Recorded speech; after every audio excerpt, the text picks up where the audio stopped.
ಪ್ರಸ್ತುತ ದಿನಗಳಲ್ಲಿ ಒಳ್ಳೆಯ ನಿದ್ರೆ ಹೊಂದುವವರ ಸಂಖ್ಯೆ ಪರಿಗಣಿಸಬೇಕಾದರೆ ಬಹಳ ಕಡಿಮೆಯಾಗಿದೆ. ಕಾರಣ ಕೆಲಸದ ಒತ್ತಡ, ದುಶ್ಚಟಗಳು,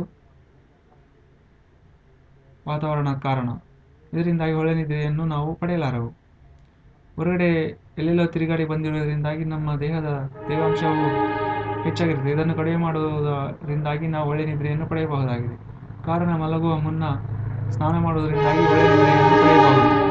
ಕೆಲವರು ಮದ್ಯಪಾನ ಮಾಡುವುದರಿಂದಾಗಿ ಒಳ್ಳೆಯ ನಿದ್ರೆಯನ್ನು ಪಡೆಯಬಹುದು ಎಂದು ತಿಳಿಯುವರು. ಅದು ತಪ್ಪು ಕಲ್ಪನೆ.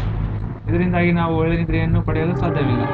ಕೆಲವು ದುಶ್ಚಟಗಳಿಂದ ದೂರವಿದ್ದರೆ ಒಳ್ಳೆಯ ನಿದ್ರೆಯನ್ನು ಪಡೆಯಬಹುದು. ಅದು ಯಾವೆಂದರೆ ಮದ್ಯಪಾನ ಸೇವಿಸುವುದು ಹಾಗೂ ಮಲಗುವ ಮುನ್ನ ಮೊಬೈಲ್ ಬಳಕೆ ಮಾಡುವುದರಿಂದಾಗಿ ನಾವು ಒಳ್ಳೆಯ ನಿದ್ರೆಯನ್ನು ಪಡೆಯಲಾರೆವು. ಇವುಗಳಿಗೆ ದೂರವಿದ್ದರೆ ನಾವು ಒಳ್ಳೆಯ ನಿದ್ರೆಯನ್ನು ಪಡೆಯಬಹುದು. ಮಲಗುವ ಮುನ್ನ 2 ನಿಮಿಷಗಳ ಕಾಲ ಧ್ಯಾನ ಮಾಡುವುದರಿಂದಾಗಿ ನಾವು ಒಳ್ಳೆಯ ನಿದ್ರೆಯನ್ನು ಪಡೆಯಬಹುದು. ಅದೇ ರೀತಿಯಾಗಿ 1 ಗ್ಲಾಸ್ ನೀರು ಕುಡಿಯುವುದರಿಂದಾಗಿ